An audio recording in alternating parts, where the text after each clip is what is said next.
You'll never believe how one lie can unravel everything. It starts with whispers in the dark, secret meetings behind closed doors, and one shocking twist that changed everything. I trusted her. I believed we had forever. But what I discovered nearly destroyed me.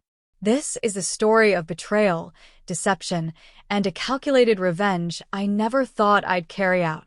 It began innocently enough. Little secrets, subtle changes, unexplained texts. She said they were trivial. I believed her. But nights went missing. Calls went unanswered. And fear crept in. Something was wrong. My heart pounded when I first saw the message. I'm pregnant. She said it was ours. She said she'd waited to tell me. She said she blamed timing, confusion, everything but truth. I held her. I promised support. I fooled myself into thinking love would pull us through.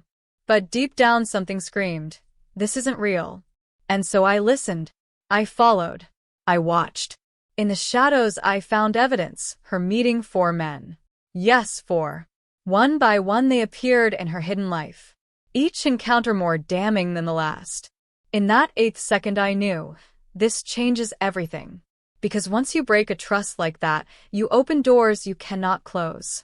I stood at a crossroads. Do nothing and suffer. Or reclaim my dignity. My heart burned. Rage swelled. I decided on a path no one expects. This is not just confession.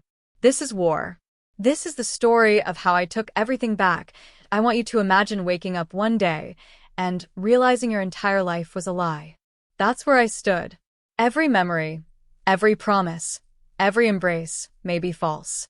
The first signs were so subtle I almost missed them. A perfume she never wore. A lipstick stain she couldn't explain. A name whispered in her sleep. I asked. She deflected. Asked harder. She cried. I believed the tears. Then came the texts. I backed up her phone, hidden messages, throwaway accounts. I saw names I didn't recognize. I saw times I hadn't been home. I saw outlines of silhouettes meeting her at twilight. I confronted her gently, hoping I was wrong.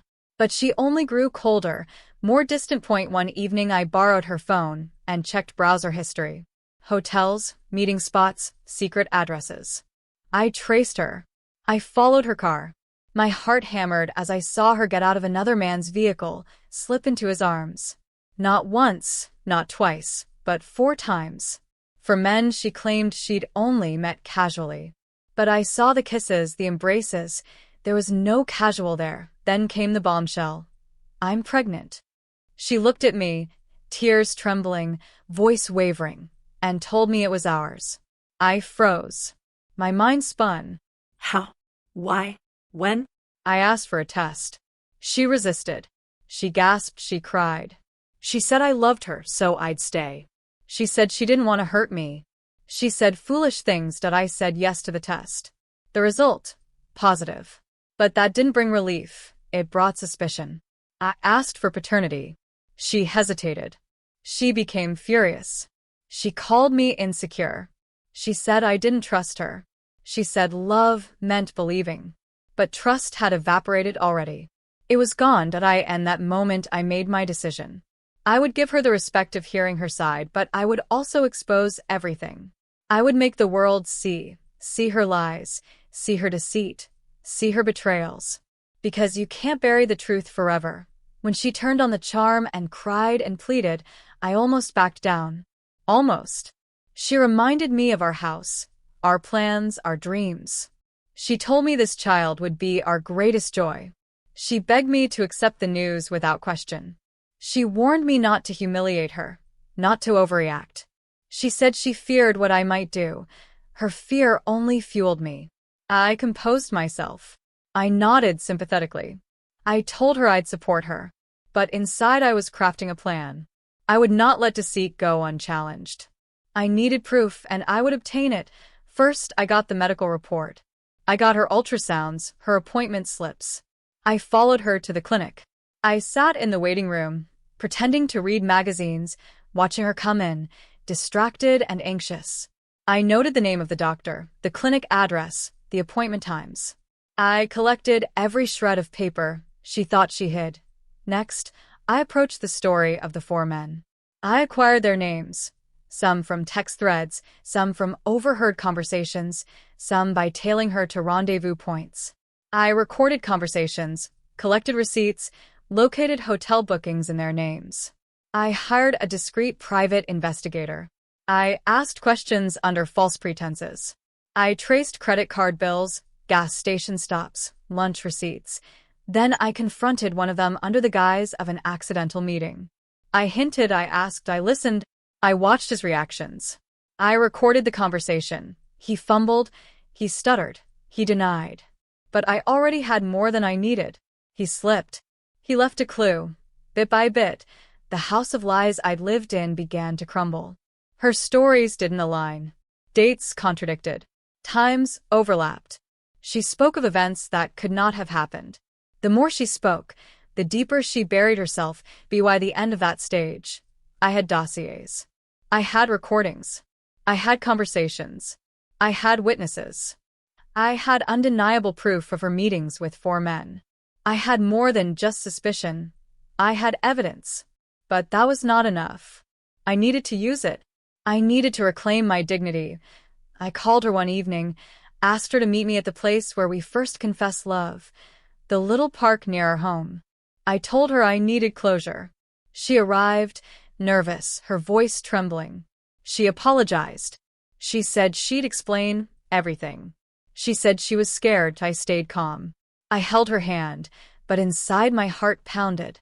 I asked her to talk. She started with tears, then lies, then stuttering truths. I let her go on. I nodded as she spoke, trying to keep her comfortable. I recorded her words. When she paused, I asked more. I dragged the truth out, piece by piece. She admitted meeting two men first, under strange pretexts. She said they told her she might have trouble conceiving later in life. She said they flirted. They comforted her emotionally. Then she said a third man claimed to care about her and offered financial help. Finally, she named the fourth, a man she insisted was the father. She said I'd never let her live if she confessed. She said she panicked and waited. She expected me to beg, to comfort, to reassure. But I didn't. I said, "Show me proof." She gasped.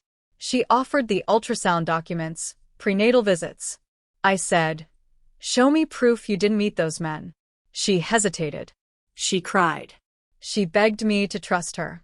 But I already had everything. Did I place before her the recordings, the documents, the messages? I showed her hotel names. I showed her dates she claimed to be home. I asked, "How do you explain this?" When she tried to deny, I pressed harder. I dissected every alibi. I made her feel the weight of her lies. I didn't raise my voice. My silence was sharper. Her tears fell. Her voice cracked. She pleaded. She said she loved me once. She said she'd made mistakes, but she never meant to hurt me. Her shame was raw. Her facade crumbled. At that moment, I realized she was broken, but I wasn't satisfied yet, because telling the truth was not enough. I had to restore what she destroyed. I had to reclaim my life. I had to make her feel what she put me through. I laid down my terms. I said, "I will support you through pregnancy, but on one condition: full truth, full transparency, no secrets."